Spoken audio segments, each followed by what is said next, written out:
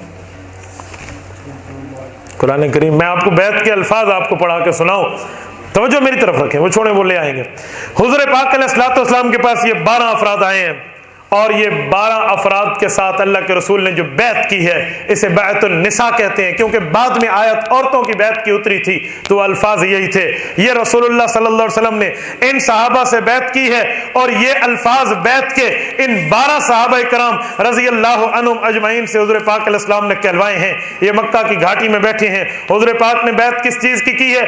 اصل میں بیعت النساء کے الفاظ ہیں، لیکن کی مردوں سے تھی. وہ کیا؟ قرآن کریم کہتا ہے الا اللہ یشرکن باللہ شیئا ولا یسرقن ولا یزنین ولا یقتلن اولادہن ولا یأتین ببہتان یفترینہ بین ایدیہن وارجلہن ولا یعصینک فی معروف فبایعہن واستغفر لہن اللہ. یہ سورت ممتحنہ ہے، سورت نمبر 60 ہے، اور اس کی آیت نمبر جو ہے یہ آیت نمبر 12 ہے.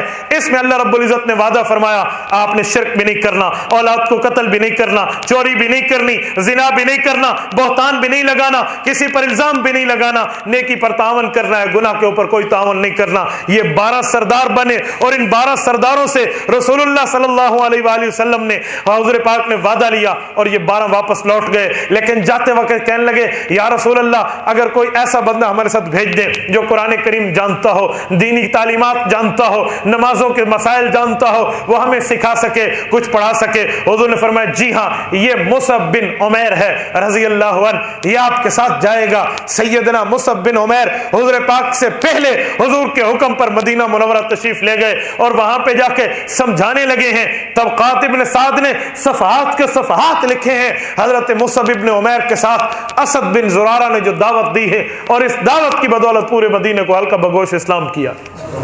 یہ مصعب گیا تھا، مصعب بن عمیر، یہ مکی صحابی ہیں، اور اسد بن زرارہ انتہائی کم سن صحابی تھے، ابھی داڑھی کے بال آئے تھے. اسد بن زرارہ یہ پہلا بندہ جس نے حضور پاک کے ہاتھ پہ بیعت کی ہے.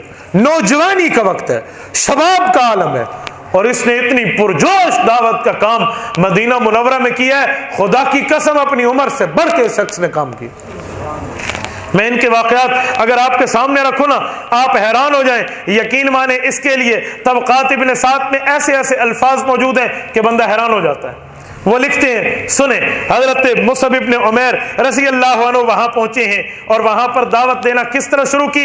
امام ابن سعد لکھتے ہیں وَكَانَ يَأْتِ الْأَنصَارَ فِي دُوَرِهِمْ وَقَبَائِلِهِمْ فَيَدْعُو إِلَى الْإِسْلَامِ وَيَقْرَأُ عَلَيْهِمُ الْقُرْآنَ فَيُسْلِمُ الرَّجُلُ وَالرَّجُلَانِ حَتَّى ظَهَرَ الْإِسْلَامُ وَفَشَا فِي دُورِ الْكُفَّارِ وَالْعَوَالِي فِي دُورِ الْمَدِينَةِ.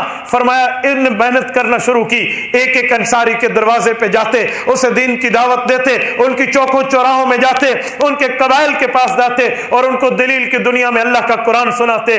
اللہ کا قرآن سننا تھا، ان کے دلوں میں قرآن گھر کر جاتا. کبھی ایک بندہ مسلمان ہوتا، کہیں 2 بندے مسلمان ہوتے، کہیں اس سے بڑھ کے ہوتے. حتی ظہر الاسلام وفشا فی دور المدینہ، یہاں تک کہ آہستہ آہستہ اسلام ظاہر ہوتا گیا اور مدینہ کے گھروں میں پھیلتا گیا.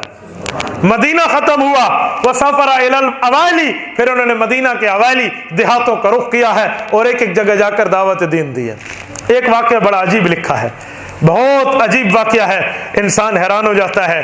وہ واقعہ کیا ہے؟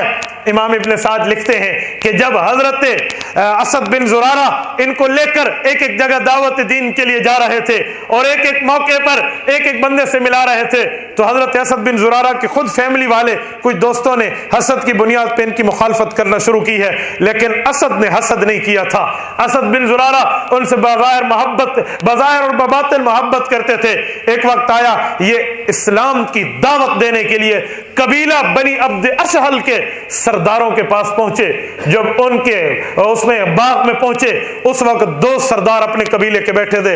ایک کا نام اسید ابن حضیر ہے رضی اللہ عنہ، اور ایک سیدنا سعد بن معاذ ہے. یہ وہ شخص ہے جس کے لیے اہتز عرش الرحمان. حضور فرماتے ہیں جب یہ فوت ہوا تو اللہ کا عرش ہل گیا. یہ وہ ہے، اس وقت ایمان نہیں لائے تھے، اپنے قبیلے کے سردار ہیں اور ایک کونے میں اپنی وجاہت کے ساتھ بیٹھے تھے۔ جب یہ دونوں داخل ہوئے، مصعب اور اسد، یہ دونوں داخل ہوئے اور داخل ہو کر وہاں پہنچے ایمان کی دعوت دینے کے لیے، تو یہ اسد بن زرارہ اور وہ سعد بن معاذ خالہ زاد بھائی ہیں، ایک دوسرے کی مخالفت تو چل رہی تھی۔ سعد نے وہاں اسید سے کہا اسید جاؤ اور ان کو منع کرو یہاں سے نکل جائیں، ادھر نہ آئیں، میرا اگر یہ کزن نہ ہوتا نا تو میں خود جاتا اس سے منع کرنے، خاندانی لڑائی پڑ جائے گی، اسد تم جاؤ۔ اسید کو کہا، حضرت اسید ابن حضیر یہ بھی سردار تھے، یہ اٹھے اور جب ان کے پاس آئے تو حضرت اسد بن زرارہ جانتے تھے حضرت مصعب ابن عمیر سے، فرمایا مصعب اس کے سامنے اس طرز پہ دعوت دینا، یہ اپنی قوم کا سردار ہے، یہ مان گیا تو اگلا معاملہ حل ہو جائے۔ حضرت مصعب رضی اللہ عنہ کے پاس آیا، کہا نکل جاؤ یہاں سے۔ غصہ کر کے جب چپ ہونے لگے تو انہوں نے کہا آپ ہماری بات سنیں گے؟ بڑی متانت سے، بڑے پیار سے گفتگو کی۔ تو اسید کو تھوڑا شرم آ گیا کہ یار میں قوم کا سردار ہوں، اتنی باتیں سننے کے بعد بھی پردیسی مسلمان ہے اور پردیسی ہے، مہمان ہے ہمارا، کتنی عزت سے بات کر رہا ہے۔ کہا سنوں گا۔ انہوں نے سورۃ مریم کی تلاوت کی، کاف ہا یا عین صاد ذکر رحمت ربک عبدہ زکریا اذ نادى ربہ نداء خفی، یہ پڑھنا شروع کیا۔ اللہ کا قرآن ہے، قرآن کے جملے قرآنی جملے ہیں، خدائی فرمان ہے۔ تو اسید رونے لگے اور اسید ابن حضیر نے کہا آپ کی دعوت کیا ہے؟ انہوں نے کہا ہم یہ دعوت دیتے ہیں تم ایک اللہ کی تابعداری اختیار کر لو، ایک اللہ کی تابعداری میں آ جاؤ۔ اور رسول اللہ صلی اللہ علیہ وسلم اللہ کی طرف سے نمائندہ بنا، پوری دعوت دی ہے، اس نے وہی کلمہ پڑھ کے ایمان لیا، آیا تھا منع کرنے۔ اور جب یہ واپس چلنے لگے، اسید کی عقل مندی دیکھے، اس کے پاس گئے تو سعد نے اپنے لوگوں سے کہا جاء بوجہ غیر طلیق، یہ جو آ رہا ہے نا یہ وہ چہرہ لے کر نہیں آ رہا جو لے کر گیا تھا، یہ کوئی اور چہرہ لے کر آ، یار نور ایمان بھی تو چہرے پہ چمک رہا ہو۔ قرآن کریم نہیں کہتا صحابہ کے لیے کہ صحابہ اکرام رضی اللہ عنہ مجمعین کا مقام یہ ہے کہ ان کے ایمان کی خاطر، ان کے ایمان کی وجہ سے اللہ رب العزت ان کے چہرے پر وہ ایمان رکھتے ہیں۔ قرآن کریم میں ان کے لفظ لکھا ہے سیماہم فی وجوہہم من اثر السجود، چہروں سے پہچان لیا جاتا تھا۔ سعد کے پاس آئے اور ایک بہترین چال چلی، کیونکہ جانتے تھے یہ دونوں خالہ زاد ہیں، ایک دوسرے کی بات پتہ نہیں مانتے، یہ چاہتے تھے کہ سعد بھی جائے اس کے پاس اور تلاوت سنے۔ حضرت اسید نے کہا کہ سعد میں وہاں سے ہو کر آیا ہوں، وہ جا تو رہے ہیں لیکن ایک بہت عجیب خبر انہوں نے مجھے دی ہے، وہ تیرا خالہ کا بھائی ہے نا تو اس کے ساتھ لڑ رہا ہے اور یہ بات فلاں قبیلے والوں کو پتہ چلی ہے، وہ قبیلے والے اسے مارنے آ رہے ہیں، تم آپس میں گھر دو کزن ہو کر خالہ زاد بیٹے ہو کر لڑ رہے ہو اور فلاں قبیلے والے تیرے خالہ زاد بیٹے کو قتل کرنا چاہتے ہیں، تو جا اس سے بات کر۔ سعد غصے میں آ گئے، اپنی لڑائی بھول گئے۔ اچھا تلوار اٹھائی اور حضرت اسید اور حضرت اسد بن زرارہ اور مصعب کے پاس آئے، کہا کیا مسئلہ ہے؟ حضرت مصعب کو حضرت اسد بن زرارہ نے اس وقت لفظ بولا تھا، وہ لفظ بڑا عجیب ہے، امام طبقات ابن سعد نے، ابن سعد رحمہ اللہ نے طبقات میں لکھا ہے۔ تو اسد نے کہا واللہ جاءک سید من وراءہ من قومہ ان یتبعوک لا یتخلف عنک منہم اثنان، کہا مصعب یہ بندہ تم سے جانے نہ پائے، یہ قبیلہ بنی عبد اشال کا سب سے بڑا سردار ہے، ہاں اس نے تیرا بات کی دعوت پہ لبیک کہہ لیا اور حضور کا کلمہ پڑھ لیا، پورا قبیلہ خزرج کا مسلمان ہو جائے گا، کوئی نہیں بچے گا۔ حضرت اسید رضی اللہ عنہ کے بعد یہ جب آئے تو مصعب ابن عمیر کو کہنے لگے آپ مہمان ہیں لیکن یہ میرا دوست ہے، ہمارا رشتہ دار ہے، بس ہماری بات اپنی جگہ، لیکن مسئلہ کیا ہے ذرا بتاؤ۔ انہوں نے سمجھا تھا لڑائی ہوئی ہے ان کے ساتھ، یہ تو اسید نے چال چلی تھی کہ وہاں تک پہنچے، انہوں نے کہا ذرا بیٹھے میں بات کرنا چاہ رہا ہوں، اور سورت وہی باقی حصہ سورت مریم کو سنانا شروع کیا، کہا یہ میری دعوت ہے، میں اس دعوت کو لے کر وہاں سے آیا ہوں، اور سعد ابن معاذ تو پڑھا لکھا آدمی ہے، نوجوان ہے، سردار ہے، عقل مند ہے، تو کوئی بے وقوف نہیں ہے، بتا یہ ہماری دعوت میں کوئی کمی ہے؟ اگر کوئی کمی ہے، کوئی غلط بات ہے، کوئی بدتمیزی ہے یا کسی کی پگڑی اچھالی گئی ہے میں چھوڑ دوں گا، لیکن اگر اچھا ہے تو شرفاء کا کام تو اچھی باتوں کو ماننا ہوتا ہے۔ سعد ابن معاذ اسی جگہ کلمہ پڑھ کے مسلمان ہوئے، اور جب سعد چلے نا اور اپنی قوم کے پاس گئے، قوم ملی تو پوری قوم سے کہا تمہاری عورتیں اور تمہارے مردوں سے میرا بولنا حرام ہے جب تک تم اس شخص کی دعوت پہ لبیک نہیں کہو۔ ایک وقت میں پورا قبیلہ اگر ایمان لایا ہے تو وہ یہی خزرج کا بنی عبد اشال کا قبیلہ ہے۔ ایک وقت پہ یہ سارے ایمان لائے، ایک شخص بچ گیا تھا جس کا نام اسیرم ہے رضی اللہ عنہ، یہ نہیں ایمان لائے تھے، حتیٰ کہ حضور آ گئے، بدر ہو گیا، احد کے دن پھر آئے، کیوں؟ ان کو حضور پہ اعتراض تھا کہ ان کے دوست مار کھاتے ہیں، بدر ان کو تسلی، اپنے آپ کو تکلیف نہیں ہوتی۔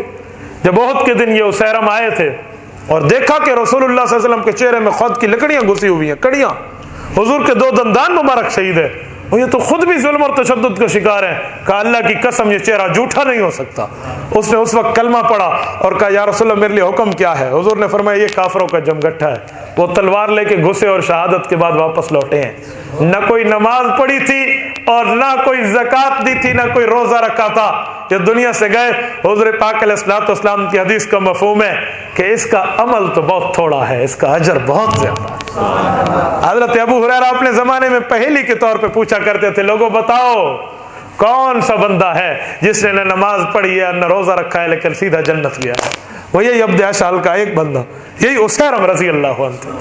بہرحال یہ قبیلہ یہاں پر مسلمان ہوتا ہے اور یہاں تک یہ تمام معاملہ چلتا ہے، اور جب یہ قبیلہ مسلمان ہوا، اب بندے تعداد میں پہنچ گئے، تو اب یہ لوگ کہنے لگے یار جس نبی کی اتنی خوبصورت باتیں ہمیں سناتے ہو، جس کے فرمان ہے سناتے ہو اور بتاتے ہو وہ مکہ کی وادی میں پھر رہے ہیں اور وہ لوگ ان کو تشدد اور ظلم کا نشانہ بناتے ہیں، یار جب نبی ہمارے ہیں تو ہم ان کو لے کر کیوں نہ آئے؟ یہ جذبہ اور یہاں باتیں شروع ہوئی۔ 1 سال پورا ہوا، موسم حج سے پہلے حضرت موسم تو واپس لوٹ آئے تھے، اگلے سال جو آئے ہیں نا، اگلے سال پھر 70 بندے آئے ہیں، پھر 12 نہیں تھے۔ یہ جس جگہ پہنچے ہیں، یہ مینا کی بالکل نکلے نا، یہ جمرات سے دائیں سائڈ پہ ایک مسجد، آج بھی مسجد ابو جعفر بالکل جمرات کی سائڈ پہ آج بھی موجود ہے۔ یہ اس وقت پہاڑوں کی گھاٹی تھی، اس جگہ یہ رات کو پہنچے اور بڑی خفیہ طریقے سے آئے، اور رسول اللہ سے بات طے تھی کہ تیسرے پہر پہ ملیں گے جب دشمن کی آنکھ سو چکی ہو، کسی کو پتہ نہ ہو، اور یہاں جمع ہوں گے، ایک ایک 2 ہو کر آئیں گے، اتنا مجمع نہیں آئے گا۔ اور یہ خزرج کے لوگ یہاں پہنچے، حضور پاک کو محبوب کو لینے آئے تھے، اور رسول اللہ صلی اللہ علیہ وسلم یہاں پہنچے تو حضور پاک نے ابو بکر عمر کو ساتھ نہیں لیا تھا، عباس کو ساتھ لے کے کہا چلو ان کے پاس رات کو جاتے ہیں۔ کیوں؟ ابو بکر عمر کو ساتھ لیتے تو کافر یہ سمجھ سکتے تھے کوئی میٹنگ خاص اجلاس ہے، جا رہے ہیں، اپنے چچا کے ساتھ حضور چلے تو کافروں کو شک نہ ہوا گھر کے بندے جا رہے ہیں، اس لیے باقی صحابہ کو پیچھے روکا اور رسول اللہ چلے، اور یہاں چچا عباس بھی ساتھ ہیں۔ اس جگہ پر جب یہ جمع ہوئے ہیں، رسول اللہ صلی اللہ علیہ وسلم نے ان سے پھر بیعت لی ہے، ان سے بیعت لی ہے، ایمان کی باتیں ہوئی ہیں، یہاں گفتگو چلی ہے، اسے بیعت عقبہ ثانیہ کہتے ہیں۔ لوگوں نے اسے فتح الفتوح کا نام بھی دیا کہ سب سے بڑی فتح یہی تھی، اس کے بعد حضور کی ہجرت ہوئی ہے۔ یہ 70 آدمی یہاں تشریف لائے ہیں، جن میں 64 آدمی صرف قبیلہ خزرج کے تھے، باقی اوس کے ہیں۔ یہ وہاں پہنچے، ان سے گفتگو ہوئی، اس موقع پہ انہوں نے کہا آپ ہمارے ساتھ چلیں، آپ ہمارے ساتھ چلیں، یہ رسول اللہ کے وہم و گمان میں نہیں ہے، مجھے لینے آئے ہیں۔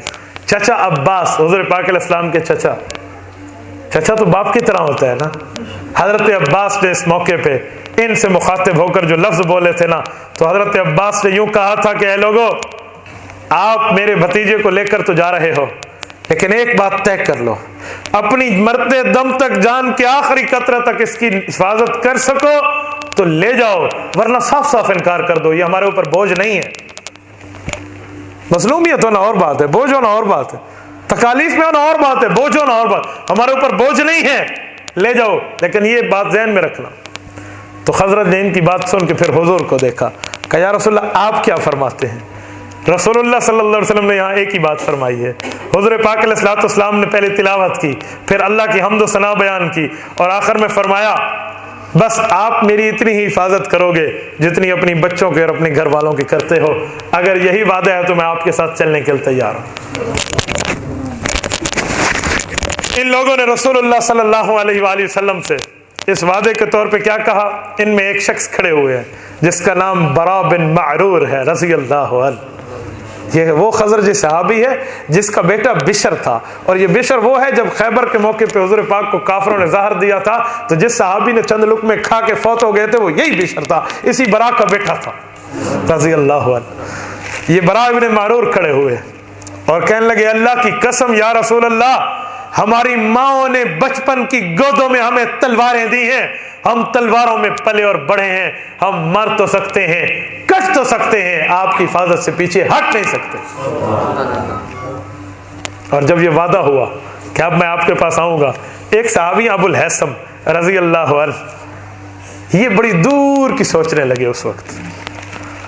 ان نے کہا یا رسول اللہ ایک بات ہے، یہ بھی مدنی صحابی تھے، کہیں ایسا نہ ہو آپ ہمارے پاس تو آ جائیں، وہاں آپ کو غلبہ مل جائے گا، سب کچھ ہو جائے گا، پھر آپ ہمیں چھوڑ تو نہیں جائیں گے، آپ ہمیں چھوڑ تو نہیں جائیں گے، پھر مدینہ سے چلے تو نہیں جائیں گے۔ یہ بڑی دور کی سوچ ہے اس نے، اور رسول اللہ صلی اللہ علیہ وسلم نے اس موقع پہ انہیں جواب دیا ہے۔ یہ البدایہ والنہایہ میں امام ابن کثیر نے لکھا ہے، حضور پاک نے فرمایا لا بل الدم الدم والہدم الہدم انا منکم وانتم منی احارب من حاربتم واسالم من سالمتم، نہیں نہیں ہرگز نہیں، ایسا نہیں ہوگا، تمہارا خون میرا خون ہوگا، میری عزت اور حرمت تمہاری عزت اور حرمت ہوگی، میں تمہارا ہوں گا، تم میرے ہوں گے، میری اس سے لڑائی ہوگی جس سے تمہاری لڑائی ہوگی، میری اس سے صلح ہوگی جس سے تمہاری صلح ہوگی، میں اپنے پیاروں کو چھوڑ کے کہیں نہیں جاؤں۔ یہ حضور نے وعدہ کیا، اور رسول اللہ نے وعدہ نبھایا۔ آج بھی قبر حضور کے انصار کے پاس ہے، آج بھی حضور وہاں ہے، آج بھی وہاں۔ ایک موقع پہ انصار اور مہاجرین چل رہے تھے، جو مکہ کے لوگ تھے، حضور پاک علیہ السلام نے انہیں مال جنگ میں زیادہ دیا اور وہ مکہ چلے گئے، انصاریوں کو کم ملا، تو انصاریوں کے بچے کہنے لگے ہمیں تو مال کم ملا ہے۔ حضور پاک نے کھڑے ہو کے خطبہ دیا تھا، کہا بڑوں کہا تھا اپنے بچوں کو سمجھاؤ، وہ لوگ اپنے ساتھ اونٹ اور بکریاں لے کر جا رہے ہیں، تم اللہ کے نبی کو اپنے گھر لے کر جا رہے ہو۔ اور فرمایا تھا لولا الہجرہ لکنت امرأ من الانصار، اگر ہجرت کا فیصلہ مجھ پہ نہ ہوتا تو میں بھی انصاری ہوتا۔ رسول اللہ صلی اللہ علیہ وسلم کی بات سن کے یہاں یہ مطمئن ہوئے ہیں، 12 نقبہ مقرر ہوئے ہیں ان میں، جو اپنے اپنے قبیلے کی سرداری کریں گے جب تک اللہ کے رسول نہیں آئیں گے، وہ اپنا فیصلہ کریں گے، اور یہ یہاں سے چل پڑے ہیں۔ ان 70 میں ایک بندہ تھا جو رہ گیا، جس کو ہم مہاجر بھی کہیں انصاری بھی کہیں، وہ ایک ہی آدمی ہے، حضرت عباس ابن عبادہ رضی اللہ عنہ، ہے مدنی نہ کہ انہوں نے کہا تم جاؤ، میں اپنے نبی کی خدمت میں رہوں گا۔ یہ ہے انصاری پر مہاجر بھی ہے کہ حضور پاک کے حکم پہ پھر ہجرت کی تھی، یہ یہیں رہ گئے تھے، یہ حضور پاک علیہ السلام کے ساتھ یہاں رہے ہیں، اور اس کے بعد یہ یہاں پر رہ گئے، اور یہ جس جگہ بیعت اور باتیں ہو رہی تھی، لیلۃ العقبہ کی گھاٹی ہے، جب یہ اٹھنے لگے اور یہاں پر آوازیں قدرے بلند ہوئی خوشی کی مارے، اور یہ خوش ہو گئے تھے، ادھر شیطان کو یہ خوشی کیسے راس آ سکتی تھی؟ شیطان نے کیا کیا؟ شیطان نے ایک عجیب کام کیا، اس نے کونے سے کھڑے ہو کر اعلان کیا کہ لوگوں تمہیں پتہ ہے اس مزمم نے کیا تمہارے خلاف سازش کی ہے؟ کافر لوگ حضور کو محمد کے بجائے مزمم کہہ کر پکارتے تھے، نعوذ باللہ، نام الٹا کر کے۔ یہ آواز لگائی، صحابہ کہتے ہیں ہم نے پہلی دفعہ آواز سنی، حضور نے فرمایا پریشان نہ ہونا، یہ عزیب بن عزیب شیطان ہے، یہ اس کا نام ہے، شیطان کے ایک شتونگڑا تھا، یہ اس کا نام ہے، اور یہی آواز لگا رہا ہے۔ اور رسول اللہ صلی اللہ علیہ وسلم نے اس کی طرف منہ کر کے کہا اتسمعی عدو اللہ لافرغن لک انشاء اللہ تعالی، اللہ کا دشمن کان کھول کے سن لے، اب میں تیرے لیے فارغ ہو رہا ہوں اور وقت قریب آ چکا ہے۔ یہ حضور نے اس لعنتی کو جواب دیا تھا۔ صبح ہوئی تو منظر بدل چکا تھا، مکہ کے لوگوں نے ایک ایک مدینہ کے لوگوں سے پوچھنے سے رات کوئی بات ہوئی تھی، رات کوئی بات ہوئی تھی، کوئی بات بھی نہیں ہوئی تھی، یہ جا کر واپس سو گئے تھے، کوئی نہیں بتاتا، نہیں نہیں، عبداللہ بن ابی جیسے بے ایمان بھی وہاں موجود تھے کہ کچھ ہوا ہے، وہ کہتا تھا نہیں ہوا یار، مجھ سے پوچھے بغیر مکہ کے لوگ مدینہ کے لوگ نہیں کر سکتے، اور یہ جلدی جلدی پھر اپنے علاقوں کو گئے ہیں، اور وہاں پر جا کر پھر ان نے مدینہ کی راہ ہموار کی ہے۔ اللہ نے ہجرت کی اجازت دی ہے، حضور پاک نے ہجرت کے لیے بھیجنا شروع کیا ہے، اور جب ہجرت کے لیے ایک ایک صحابی کبھی 2 کبھی 3 کو بھیجنا شروع کیا ہے، سیدنا عمر 20 آدمیوں کو لے کر گئے تھے، اور اسی طرح کچھ صحابہ ایک نابینا صحابی تھے وہ بھی اپنے ساتھ گئے تھے، اور اس طرح ایک ایک کو بھیجتے رہے، مدینہ خالی ہوتا رہا، مکہ خالی ہوتا رہا، لیکن سب سے پہلے جن نے ہجرت کی ہے اس کا واقعہ بڑا دل خراش ہے۔ سیدنا ابو سلمہ رضی اللہ تعالی عنہ اور ان کی بیوی حضرت ام سلمہ رضی اللہ تعالیٰ عنہ اور ان کا بیٹا سلمہ رضی اللہ تعالیٰ عنہ، چھوٹا شیرخوار بچہ ہے، ابو سلمہ کا بیٹا ہے، ام سلمہ ان کی ماں ہے، یہ اپنے بیٹے کو لے کر اپنے بیوی کو لے کر چل پڑے ہیں، لیکن ابو سلمہ کے پاس آئے ام سلمہ کے خاندان والے، کہا تو جاتا ہے تو جا، ہم اپنی بچی کو نہیں جانے دیں گے۔ بچی کو بھی کھینچ لیا، بچے کو بھی کھینچ لیا، اور وہ اکیلے چل پڑے۔ یہ اپنے والدین کے گھر رہنے لگیں، لیکن طرح طرح کی تکالیف ان کو پتہ چلا ابو سلمہ کے خاندان کو، وہ اس کے گھر آئے، کہا تم نے اس سے بیوی چھین لی تو ہم اس سے بچہ چھین لیں گے، بچہ تو ہمارے خاندان کا ہے، اب اس عورت کا کیا قصور ہے؟ ام سلمہ خامد سے بھی جدا، بیٹے سے بھی جدا، شیرخوار بچہ ہے، اور یہ روتی روتی 1 سال اس کا گزرا ہے، 1 سال پہاڑوں پہ بیٹھتی اور وہ منظر دیکھتی کہ یہاں سے میرے خامد اور ہم جا رہے تھے، روتی رہی اور روتی رہی۔ آخر خاندان کے ایک شخص کو غیرت آئی، اس نے کہا ظالمو، اس سے بچہ بھی کھینچ لیا گیا ہے، خامد بھی اس کو چلا گیا، تمہیں کیا نقصان ہے، تم اس کو اپنے خامد کے پاس کیوں نہیں جانے دیتے؟ اور اس کے بعد اسی نے اس پر زور دیا اور کہا میں تمہیں چھوڑ کر آتا ہوں۔ بچہ بھی واپس ملا، کھینچا تائی میں، اس بچے کا بازو نکل گیا تھا، اندازہ لگا کتنی عمر، اور وہ بازو نکل گیا، وہ بازو لڑکھڑاتا ہوا بچے کو یہ عورت لے کر ام سلمہ حضرت ابو سلمہ کے پاس آئی۔ یہ مدینہ منورہ کا ان کا سفر میں یہاں تفصیل چھوڑ رہا ہوں، بڑا دل خراش واقعہ ہے، اور یہی ہوا کہ اس کا بچہ بھی فوت ہو گیا، خامد جنگ میں شہید ہو گئے، اور اس عورت کی اس قربانی کی بدولت حکم کیا ہوا؟ اللہ پاک نے رسول اللہ کے پاس جبرائیل بھیجا، کہا اے رسول اللہ صلی اللہ علیہ وسلم، اس کے وفات کے بعد ام سلمہ کی عدت پوری ہو گئی ہے، آپ نکاح کر لیں۔ یہ ام سلمہ ام المومنین بنی، یہ رسول اللہ سے ان کا نکاح ہوا ہے، اس قربانی کی بدولت اس عورت کو اللہ نے مقام دیا۔ یہ ام سلمہ ام المومنین ہے رضی اللہ عنہ۔ آپ جائیں تو مسجد نبوی میں ہماری 9 اماں جان کی قبریں ایک ساتھ ہیں، اکٹھی بنی ہوئی، جنت البقیع۔ اس موقع پہ ام سلمہ رضی اللہ عنہ نے شکر ادا کیا کہ یا رسول اللہ میرے وہم و گمان میں بھی نہیں تھا، اللہ اس قربانی کی بدولت یہ دیں گے، لَنُبَوِّئَنَّهُمْ فِي الدُّنْيَا حَسَنًا، اللہ نے فرمایا نا جو ہجرت کرے گا میں انہیں اچھے ٹھکانے دوں گا، یہ اچھے ٹھکانے ملے، یہ ہجرت کی ثمرات ملے۔ اور ان ہجرت والوں کے اللہ رب العزت نے سورۃ بقرہ میں فرمایا ہے اولئک یرجون رحمت اللہ، یہ یہی لوگ ہیں جن پہ اللہ کی رحمتیں آتی ہے۔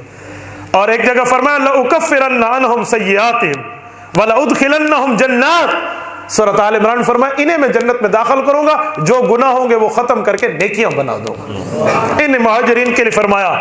اور ایک جگہ فرمایا وَالْأَجْرُ الْآخِرَةِ أَكْبَرُ، سورۃ نحل میں ہے کہ جو آخرت میں ان کو اجر ملے گا وہ اس سے بہت بڑھ کے ہے۔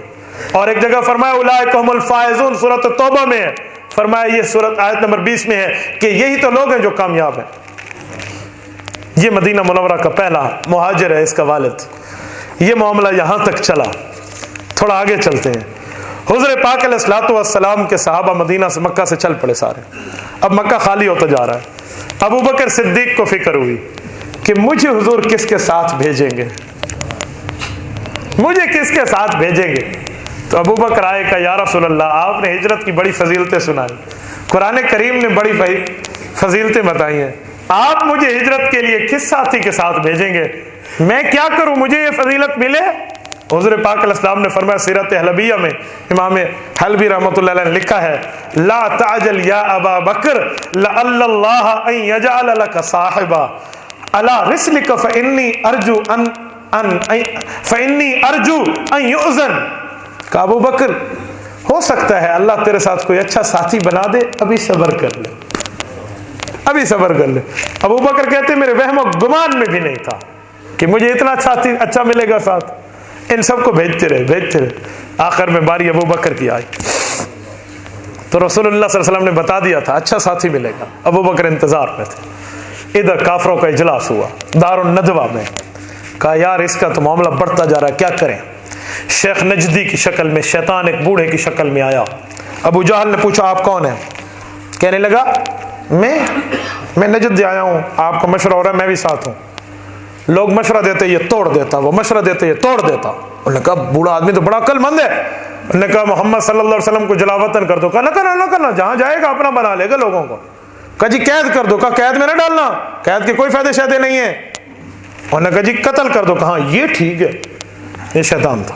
اور کہا ترتیب بتاتا ہوں, ہر قبیلے کا ایک آدمی لے جاؤ, اور ہر قبیلے کا ایک آدمی وہاں پر پہنچے, تاکہ 10 15 20 قبیلوں والے جو مل کر قتل کریں گے تو قریشی لوگ کس کس سے لڑیں گے, بس قتل دفن ہو جائے. ابو جہل نے بندے لیے اور رسول اللہ کے گھر کا گھراؤ کیا. یہ وہ رات ہے جس رات پھر حکم بدلا ہے. پھر اللہ رب العزت نے اس رات حکم دیا, پیغمبر آپ نے جانا ہے, بحکم خدا ابو بکر کو ساتھ لے کر جانا ہے. حضور نے حضرت علی کو بلوایا, سیدنا علی المرتضیٰ کو اپنا بستر دیا اور امانتیں دکھائی کہ لوگوں کی امانتیں صبح واپس کر کے میرے ساتھ آ جانا. حال یہ ہے کہ جن نے تلواریں اٹھائی ہوئی ہیں وہ امانتیں ان کے پاس رکھے ہوئے ہیں. سچا پھر بھی حضور کو مانتے تھے.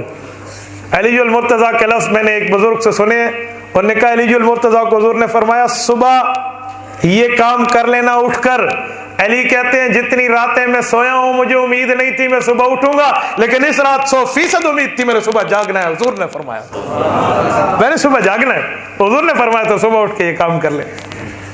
اور یہاں پھر رسول اللہ نکلے, باہر نکل کے وَجَعَلْنَا مِن بَيْنِ أَيْدِيهِمْ سَدًّا وَمِنْ خَلْفِهِمْ سَدًّا فَأَغْشَيْنَاهُمْ فَهُمْ لَا يُبْصِرُونَ سمیت آیت تلاوت کی ہے. کافروں اور حضور کے درمیان دیوار آ گئی تھی. رسول اللہ صلی اللہ علیہ وسلم نے ان پر مٹھی پھینکی, مٹی کی ان کی سروں پہ پہنچی, ٹکے کا پتہ بھی نہیں ہے حضور کہاں ہیں. انہی سے نکل کے رسول اللہ صلی اللہ علیہ وسلم تشریف لے گئے اور رسول اللہ ابو بکر کے گھر پہنچے ہیں. سیدنا ابو بکر صدیق رضی اللہ تعالیٰ عنہ کے گھر پہنچے ہیں اور ابو بکر کو ساتھ لے کر حضور چلے تھے. علماء نے لکھا ہے ابو بکر نے اس وقت پوچھا یا رسول اللہ آپ کیسے؟ کہا اللہ کا حکم ہے آپ اور میں اکٹھے ہجرت پہ جائیں گے. حضرت رسول اللہ کے اس فرمان کے بعد ابو بکر خوشی سے رونے لگے. حضرت اما عائشہ کہتی ہیں واللہ ما شعرت یبقی احد من الفرح, اللہ کی قسم مجھے پہلی بار پتہ چلا تھا خوشی سے بھی کوئی رویا کرتا ہے. اس موقع پہ ابو بکر روئے. کہا یا رسول اللہ میں نے 2 اونٹنیاں بڑی موٹی تازی تیار کر رکھی تھی, مجھے بھی اندازہ تھا آپ نے مجھے اپنے ساتھ لینا ہے. حضور نے فرمایا ابو بکر یہ کتنے کی اونٹنیاں؟ کہا نہیں یا رسول اللہ ہدیہ ہے. کہا نہیں میں پیسے جیب سے دوں گا کیونکہ ہجرت کا مبارک سفر ہے, میں بھی تو اس میں کچھ خرچ کر لوں.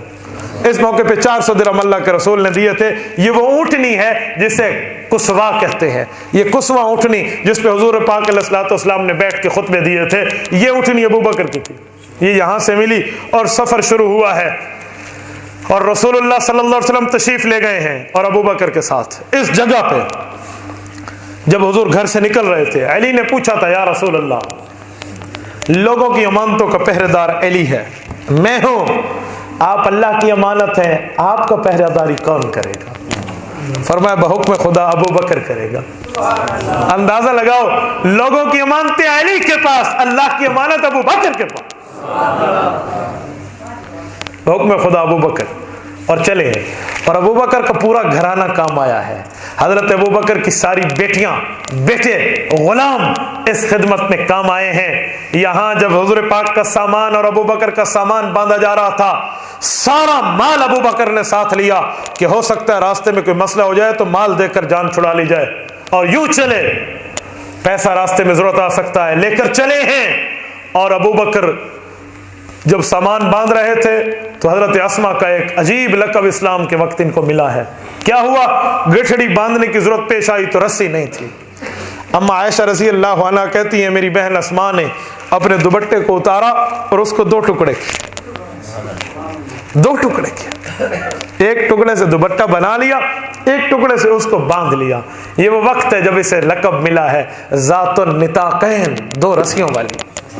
یہ موقع ہے سیدہ اسما رضی اللہ اور یہ ابو بکر. اور بعض روایتوں میں تو یہاں تک بھی موجود ہے, ابن ہشام نے سیرت ابن ہشام میں لکھا ہے کہ یہ 3 دن کھانا پکا کر مختلف اوقات میں غار تک بھجوایا کرتی تھی. یہی عورت تھی. اور بعضوں نے لکھا ہے کہ خود جاتی تھی حالانکہ اس وقت حاملہ تھے. اتنی اونچی آپ جائیں اور سور کی چڑھائی دیکھیں, عقل دنگ رہ جاتا ہے. مکہ میں اس سے اونچا پہاڑ نہیں ہے. ابو بکر حضور کو لے کر چلے اور گئے کیسے؟ مدینہ, مکہ مشہور تھا کہ لوگ مدینہ جا رہے ہیں, مدینہ جا رہے ہیں. ابو بکر نے یوں نہیں کیا, ابو بکر نے یمن کی طرف راستہ اختیار کیا ہے. آپ مکہ مکرمہ جائیں, اللہ تمام دوستوں کو لے جائے, اللہ آپ کی برکت سے ہمیں بھی لے جائے. مکہ مکرمہ میں بیت اللہ ہے, بیت اللہ کی ایک سائڈ حتیم والی ہے, ایک سائڈ حجر اسود والی ہے. جو سائڈ حتیم والی ہے اسے شمال کہتے ہیں, جو سائڈ دوسری ہے وہ اس کو کہتے ہیں رکن یمانی اور حجر اسود والی. یہ سائڈ جو ہے جنوبی ہے, شمالی سائڈ جو ہے یہ سائڈ جو ہے نا کیا کہتے ہیں مدینے کی ہے, اور جو جنوبی سائڈ ہے یہ سائڈ مکہ کی ہے, یمن کی ہے. ابو بکر اس طرف لے کر چلیں تاکہ جنوب کی طرف جائیں, تاکہ لوگوں کو خطرہ نہ ہو یہ کس طرف گئے. غار ثور جنوب میں, یمن کے راستے میں آتی ہے, مدینہ کے راستے میں نہیں آتی. ابو بکر وہاں تک لے کر رسول اللہ صلی اللہ علیہ وسلم کو لے گئے ہیں. اور اس جگہ جب ابو بکر صدیق وہاں پہنچے ہیں, رسول اللہ کو لے کر ایسے نہیں گئے تھے. حضور پاک کے پاؤں کو دیکھو تو خون نکل رہا ہے. کہ خیر کہ یا رسول, میں چلنے کی وجہ سے نوکیلے پتھر تو لگتے ہیں نا, کہ یا رسول اللہ میں آپ کو اٹھاتا ہوں. اس موقع پہ حضور پاک نے فرمایا ابو بکر دیکھ تو رہے ہو, ایک بندہ نہیں چڑھ سکتا, دو کیسے جائیں گے. کہ یا رسول اللہ میری محبت تو دیکھے. محبت کی پیک کا نام ابو بکر صدیق ہے, وفاؤں کی انتہا کا نام ابو بکر صدیق ہے. یہاں کندھے پہ اٹھایا, کوئی موٹا تازہ ابو بکر جسم کا مالک نہیں تھا, کان نحیف الجثہ, انتہائی کمزور آدمی تھے, پر ایمان کی قوت ایمانی ہوا کرتی ہے. ابو بکر نے رسول اللہ کو اٹھایا اور لے کر چلے.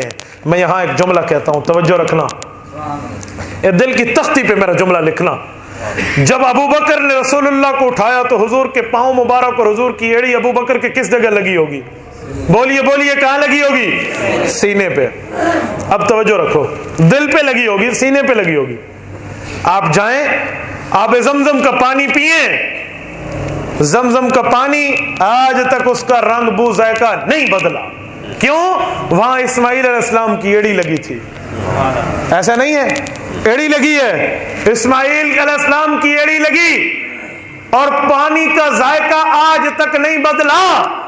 جس ابو بکر کے دل پہ اسماعیل علیہ السلام نہیں, امام الانبیاء کی ایڑی لگی ہے, اس کا ایمان بھی نہیں بدلا. اس کا ایمان کیسے بدل سکتا ہے؟ صدیق کا ایمان بدل گیا یہ میں مان جاؤں, وہاں مقتدی ہیں اسماعیل علیہ السلام, حضور اس کے بھی امام الانبیاء, مقتدی کا پاؤں لگا ہے, بچپن کی حالت میں لگا ہے, اعلان نبوت سے پہلے لگا ہے, اور اس پانی کی وجہ, ایڑی کی وجہ سے پانی نہیں بدلا. یہاں بچپن میں نہیں, جوانی میں لگا ہے, حضور پاک کے اعلان نبوت کے بعد لگا ہے, وحی اترنے کے بعد لگی ہے وہ ایڑی. تو صدیق کا سینہ کیسے بدلا ہے؟ یہ نہیں ہو سکتا, یہ نہیں مانا جا سکتا کہ ابو بکر کا سینہ بدلا ہوگا. وہ لے کر چلے ہیں اور وہاں پر غار تک جا کر پہنچایا ہے, اور غار میں ابو بکر پہلے گئے ہیں, حضور بعد میں گئے ہیں. ابو بکر خادم بن کے گئے تھے, حضور کے سفر میں حاکم بن کے نہیں گئے تھے.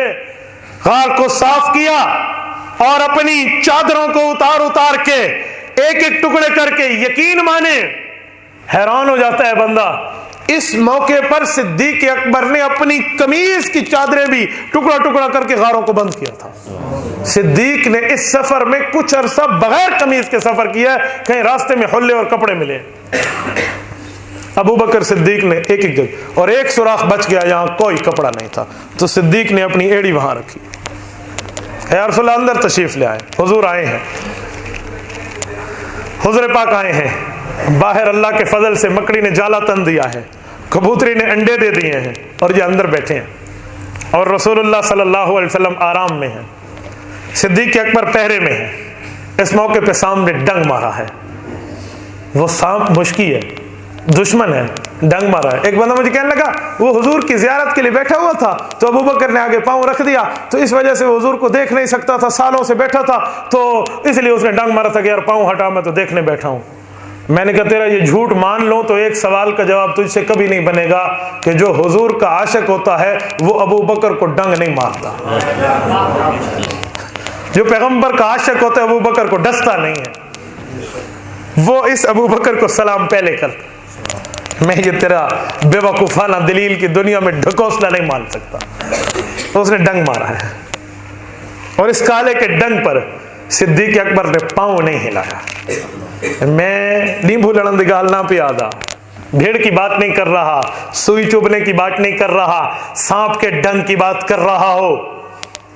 آپ اٹھائیے آج سائنس کی کتابیں، سانپ کے پہلے ڈنگ پہ خون بندے کا بالکل گاڑھا ہو جاتا ہے، جب خون چلتا نہیں ہے تو ڈیتھ واقع ہوتی ہے۔ یہ ڈنگ لگا، صدیق اکبر نے برداشت کیا، برداشت کیا، برداشت کیا، پاؤں بھی نہیں ہلایا، اور تکلیف جب ہوئی تو صدیق اکبر بے اختیار رو پڑے۔ ہلتے اس لیے نہیں تھے کہ حضور کا آرام خراب ہوگا، اور یہ آنسو رسول اللہ کے چہرے پہ گرے ہیں۔ اس پہ حضور نے آنکھ کھولیا، مالک یا ابا بکر، کیا ہوا؟ ادھر صدیق نے پھر بتایا، آرام خراب نہیں کیا تھا۔ میں ایک جملہ کہوں، پلیت مکھی حضور کے جسم پہ نہیں بیٹھ سکتی تھی تو صدیق کے آنسو حضور کے چہرے پہ آئے ہیں، صدیق کے پاکیزہ ہونے کی نشانی ہے۔ صدیق کے آنسو کے لیے حضور پاک کا چہرہ کتاب بنا ہے۔ تو یہ اس موقع پہ حضور پاک نے لعاب مبارک صدیق اکبر کی ایڑی پہ لگایا ہے، اور کیا درد تھا اور کیا معاملہ تھا، سب کچھ کیا۔ صدیق اکبر نے پاؤں رکھا، حضور کو سلا دیا۔ مکہ کے کافروں نے پیچھا کیا ہے، کھوجی منگوائے ہیں، قدم نشان والے منگوائے ہیں، قدم پہ قدم رکھنے کے لیے چلے ہیں۔ ایک موقع آیا ہے جب ایک جگہ پہ دیکھے تو حیران رہ گئے، کہا پہلے ابو بکر کے گھر سے پتہ کرتے ہیں وہ کہاں ہے۔ کافر بھی ابو بکر کے گھر آیا ہے، اسے پتہ ہے حضور ابو بکر کے ساتھ ہی ہوں گے، وہ یہاں آیا پتہ کرنے، کسی اور کے گھر نہیں گیا تھا، کیونکہ بستر سے تو علی اٹھ گئے تھے نا۔ انہوں نے کہا تھا اچھا ابو بکر علی اٹھے ہیں، حضور چلے گئے، ٹھیک۔ اور ابو بکر صدیق کی بیٹی حضرت اسما کے چہرے پر اس ابو جہل ملعون نے تھپڑ مارا، کہا کہاں گیا تیرا باپ اور تیرا باپ کا نبی؟ انہوں نے کہا جہاں جانا تھا چلے گئے۔ کہا کہاں جانا تھا؟ کہا جہاں گئے ہیں۔ صدیق کی بیٹی نے راز نہیں اگلا، کہاں گئے ہیں؟ جہاں جانا تھا۔ کہاں جانا تھا؟ جہاں چلے گئے، بات ختم۔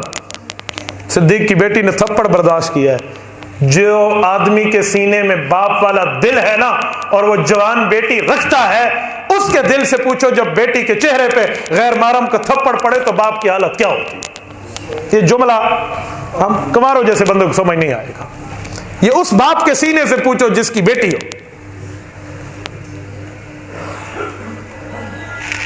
نہیں ہوا، نہ بتایا، یہ چلے کھوجی قدم کہاں ہے، قدم، یہ دو بندوں کے نشان جا رہے ہیں، جا رہے ہیں، جا رہے ہیں، فلاں جگہ تک گئے ہیں۔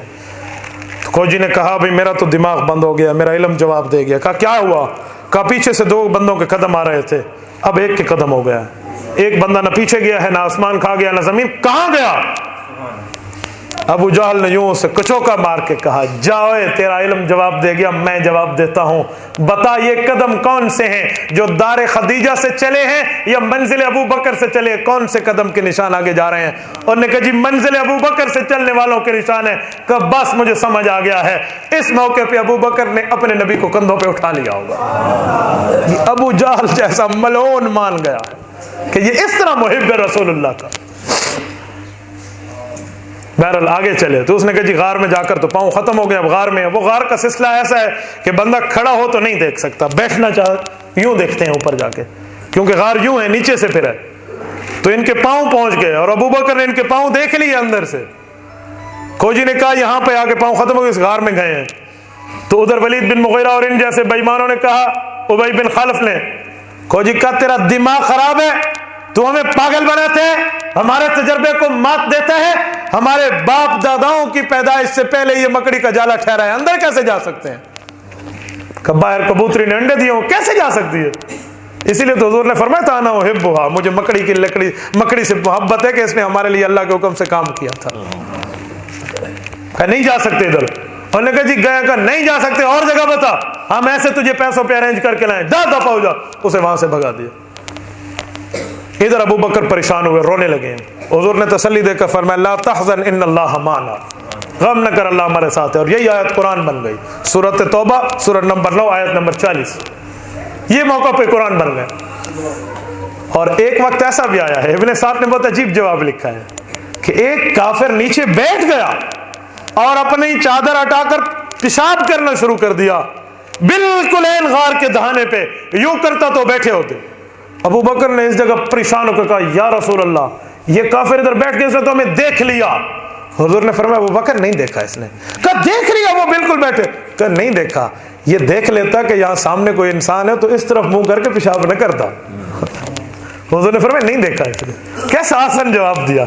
یہ وہ جگہ ہے جہاں پہ رسول اللہ صلی اللہ علیہ وسلم نے 3 دن گزارے. ابو بکر کے گھر سے کھانا بھی آیا ہے کسی طریقے سے ایک ایک کر کے, روزانہ کی خبریں بھی آتی تھی. عبداللہ ابن ابی بکر دیا کرتے تھے, حضرت ابو بکر کے بڑے بیٹے یہ خبریں دیتے تھے. اور عامر بن فہیرہ بکریوں کو چراتے چراتے ابو بکر کے غلام بھی ادھر آ جا کر نائی تازی کر جاتے تھے اور اونٹنیوں کو دودھ بھی دے جاتے تھے. ابو بکر کے غلاموں تک پتہ تھا یہاں ہے. اس وقت 200 اونٹوں کی انعام لگا ہوا تھا, 100 ابو بکر کے سر پہ, 100 رسول اللہ کے سر پہ. کوئی بھی کچھ کر سکتا تھا لیکن کسی نے راز نہیں اگلا. یہ صدیق کا گھرانہ بابرکت ہے, کسی نے راز نہیں اگلا. اور جب یہ یہاں سے چلے ہیں, حضور پاک علیہ الصلوۃ والسلام نے مکہ مکرمہ کی وادی کو دیکھ کے مکہ کے پہاڑوں سے ایک باتیں کی. کیا فرمایا؟ یہ ترمذی میں موجود ہے. واللہ انک لخیر ارض اللہ واحب ارض اللہ ولولا انی اخرجت ما خرجت. اللہ کی قسم یہ وادی اللہ کو بہت محبوب ہے, یہ زمین اللہ کو بہت پیاری ہے. خدا کی قسم میں ادھر سے کبھی نہ نکلتا اگر یہ قوم مجھے مجبور نہ کرتی. رسول اللہ صلی اللہ علیہ وسلم تشریف لے گئے ہیں اور حضور پاک علیہ السلام آگے پہنچے ہیں. اور اس کے بعد وہاں پر جا کر راستے پہ معاملہ چلا ہے. اور جب صدیق اکبر راستے میں چلنے لگے, امام حاکم نے لکھا ہے صدیق آگے چلتے, کبھی پیچھے چلتے, کبھی دائیں چلتے, کبھی بائیں چلتے. حضور نے فرمایا یا ابا بکر ما لک تمشی ساعتا بین یدی وساعتا خلفی. وہ کبھی آگے چلتے ہو, کبھی پیچھے, کبھی دائیں بائیں, کیا بات ہے ابو بکر, وجہ کیا ہے؟ کہا یا رسول اللہ جب مجھے خوف ہوتا ہے ادھر سے دشمن آئے گا تو ادھر ہو جاتا ہوں, خوف ہوتا ہے ادھر سے آئے گا تو ادھر پہراداری کرتا ہوں. اور یہ معاملہ یہاں تک چلا ہے. اور صدیق اکبر رضی اللہ تعالیٰ عنہ نے یہ سفر اس حد تک شروع کیا ہے کہ 3 دن جو حضور پاک کا پہرا دیا ہے اس جگہ ابو بکر نے بیٹھ کے دعا مانگی تھی. ہے مشکل رات نبی کی ہجرت والی, ساتھی صدیق یار غار ہے. کندھا صدیق تیرا رسول خدا سوار ہے. 3 میل کی چڑھوں گا چڑھائی میرا نبی سے اقرار ہے. رک جاؤ صدیق یہی سور غار ہے. سو گیا پیغمبر صدیق کی گود میں, صدیق اللہ کی امانت کا پہرے دار ہے. یہ وقت ہے. ادھر صدیق اکبر نے دعا مانگی, اے اللہ مجھے حضور سے کبھی نہ کرنا جدا. ایک شاعر بڑی عجیب بات کہتے ہیں, خدا کا ارشاد ہے نبی پاک شافی محشر ہیں, جو شافی محشر ہے وہ ابو بکر کا داماد ہے. خدا کا ارشاد ہے ہجرت کی رات ابو بکر نے غار پہ بیٹھ کے مانگی دعا, خدایا مجھے حضور سے کبھی نہ کرنا جدا.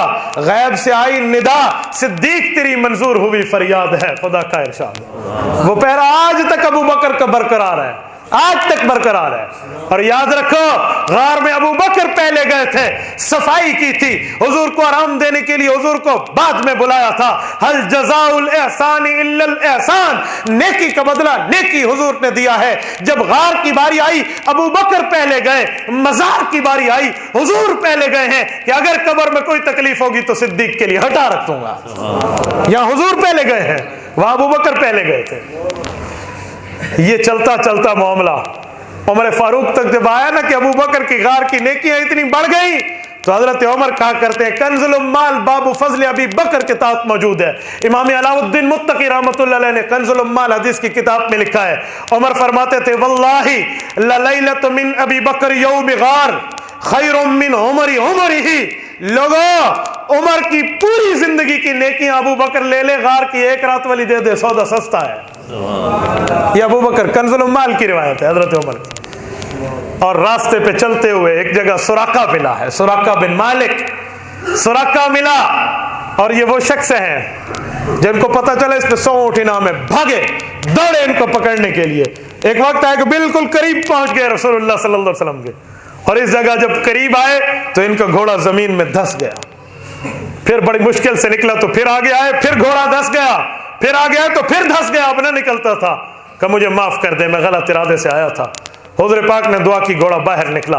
اور جب یہ قریب آئے کہا سراقہ وہ کیا وقت ہوگا جب تو ان چھوٹی چیزوں کے پیچھے لگا ہوا ہے, وہ وقت ہوگا جب کسرا کے کنگن تیرے ہاتھوں میں ہوں گے. انہوں نے کہا کسرا بن ہرمز, وہ کسرا بن ہرمز بادشاہ وقت؟ کہا جی ہاں, اس کے کنگن ہوں گے اور تیرے ہاتھ میں ہوں گے. وہ تیرے پاس آئیں گے. اور یہ عمر فاروق کے دور میں وعدہ پورا ہوا ہے. جب کسریٰ ملعون مفتوح بن کے، عمر فاتح بن کے، اس کا مال اسباب یہاں پہنچا، حضرت عمر کے پاس کنگن سامنے آئے تو عمر کو پیشن گئی اور پیغمبر یاد آ گئی. فوراً وہ کنگن اٹھائے، صحابہ کے مجمع میں سراقہ کو بلایا اور ان کے ہاتھوں میں پناہ دیا، کہا یہ لو حضور پاک کی بات پوری ہو گئی. اور یہ وہ دن تھا جب سراقہ گھوڑے پہ چڑھے تھے عمر کا گھوڑا مانگ کے، اور پورے مدینے میں، یہ اپنا گھوڑا تھا بہرحال، پورے مدینے میں اس پہ چکر لگایا تھا. اور ایک ایک بندے کو کہا تھا یہ حقانیت رسول اللہ ہے. یہ اس وقت اللہ کے رسول نے بات کی تھی جب چھپ چھپا کے سفر کر رہے تھے. میرے دل میں خیال تھا کیسے ہو سکتا ہے بادشاہ وقت زیر پائے آ جائے. آج وہ بات پوری ہو چکی. یہ سراقہ ہے. اور یہ اس جگہ ایک عجیب واقعہ. صدیق اکبر کو کچھ ایسے بندے ملے جو صدیق کو جانتے تھے، حضور کو نہیں جانتے تھے. وہ کہنے لگے اس کو چھوڑ تو ہمارے پاس مہمان ہو جا. ابو بکر اس کو چھوڑ بھی نہیں سکتے تھے، مہمان بھی نہیں ہو سکتے تھے کہ راز افشا ہو جائے گا. آخر انہوں نے پوچھ لیا یہ کون ہے. ابو بکر حضور کا نام لیتے تو بات کھل جاتی، نہ لیتے تو جھوٹ بن جاتا. حضور پاک علیہ السلام کی طرف دیکھ کے ابو بکر کہنے لگے ھذا ھادی یہدینی، یہ تو میرا رہبر ہے، مجھے راہ دکھا رہا ہے. انہوں نے سمجھا مدینے کا راہ دکھا رہا ہے. ابو بکر کہہ رہے تھے آخرت کی راہ دکھا رہا ہے. یہ وہ لفظ ہے صدیق اکبر کا. حضور پاک نے فرمایا بہت اچھا جواب دیا ہے، بہت اچھا، آئندہ بھی لوگوں کو یوں ہی نمٹانا. راستے میں ایک خیمہ آیا ہے ام معبد کا. ایک عجیب واقعہ ہے، رونگٹے کھڑے ہو جاتے ہیں اس واقعہ کو بیان کرتے. میں مختصراً اس پر اشارے کرتا ہوں. ام معبد وہ عورت ہے، عاتقہ اس کا نام ہے رضی اللہ عنہا، جس کا خیمہ ہوتا تھا 2 خیمے، ایک خیمہ اپنے لیے اور ایک خیمہ مسافروں کی تیمارداری کرنے کے لیے، ان کی خدمت کرنے کے. ام معبد کے خیمے میں حضور پاک علیہ السلام اور ابو بکر پہنچے ہیں. یہ امام ابن القیم نے واقعہ لکھا ہے. یہ زاد المعاد میں اللہ کی قسم اس نے لفظ پہ روئے ہیں، موتی پہ روئے ہیں، بندہ حیران ہو جاتا ہے. امام ابن القیم زاد المعاد میں فرماتے، فرمایا ابو بکر اور رسول اللہ پہنچے ہیں. کہا کچھ مل جائے گا مہمانوں کو. وہ کہنے لگی اوہو ساری بکریاں ریوڑ میں چلی گئی. ابو بکر نے کہا وہ ایک بکری تو ٹھہری ہے. اور نے کہا جی مریل ہے، چل نہیں سکتی، کمر جھکی ہوئی ہے، ریوڑ میں نہیں جا سکتی تھی، اسے باندھ کے ٹھہرا دیا، آج کل کی مہمان ہے. حضور پاک علیہ السلام نے فرمایا یہی لاؤ. انہوں نے کہا جی لے لے، اگر اس سے دودھ نکلتا ہے تو لے لے. حضور پاک علیہ السلام کی بکری قریب آئی، حضور نے اللہ کا نام لے کے تھنوں پہ ہاتھ رکھا تو تھن دودھ سے بھر گئے. ام معبد یہ منظر بڑے پیار سے دور سے دیکھ رہی ہے، تھن بھر گئے دودھ سے. حضور پاک علیہ السلام نے دودھ دوہنا شروع کیا، برتن پہ برتن بھرنا شروع کیے، خود بھی پیا اور جو ہے نا کیا کہتے ہیں ابو بکر کو بھی پلایا. یہاں کچھ مہمان ابو بکر کے راستے میں ملے تھے، کچھ دوست تھے، ان سے بھی گفتگو ہوئی. اور ام معبد کے پاس حضور نے ایک اچھا وقت گزارا. ام معبد حیران ہو گئی، کون آدمی ہے، کون بابرکت ہے، بڑی بابرکت. ایک جگہ حضور کو کلی کرنے کی ضرورت پڑی تو ایک واقعہ یہ بھی لکھا ہے، حضور پاک نے پاؤں سے کلی کی، منہ مبارک سے کلی کی ہے. اور اس کا ایک درخت تھا، وہ جو درخت ہے وہ درخت کی جڑ میں، تو بعض روایتوں میں لکھا ہے، بعض روایتیں ضعیف بھی ہیں، اس مسئلے پہ لکھا ہے، کہنے لگے وہ درخت کانٹے دار تھا، کانٹے جھڑ گئے اس کی جگہ پھل آیا، انبر کی خوشبو ہوتی تھی، شہد جیسا میٹھا ہوتا تھا، اور وہ درخت کا درخت بنتا چلا گیا. تقریباً 11 سال بعد وہ درخت ایک دن ام معبد اٹھی ہیں تو وہ بالکل درخت ختم ہو چکا تھا، مرجھا چکا تھا. وہ عین دن وہی تھا جس دن رسول اللہ دنیا سے تشریف لے گئے تھے. یہ درخت وہاں. اچھا ام معبد کے پاس وقت گزارا اور یہ چل پڑے آگے. اس نے کہا بھی کہ رک جاؤ میرے خامند آ جائیں گے، ہم دعوت کا کہ جی ہم جاتے ہیں. چل. جب خامند آئے، خامند کو انہوں نے بتایا، خامند کو بتایا کہ میرے ساتھ یہ معاملہ ہوا ہے. خامند نے کہا وہ کون تھا؟ انہوں نے بتایا ایسا ایسا بندہ. انہوں نے کہا جی ایسے ایسے نہیں، تفصیل بتاؤ وہ بندہ کیسا تھا، تفصیل بتاؤ. یہ میں آپ کے سامنے وہ تفصیل کے چند جملے پڑھتا ہوں. اللہ کی قسم اس عورت نے موتی پر روئے ہیں، ورنہ میں نے کسی کے لیے کتاب نہیں اٹھائی، لیکن یہ واقعہ ایسے ہے جو میرے ہاتھ روک دیتا ہے.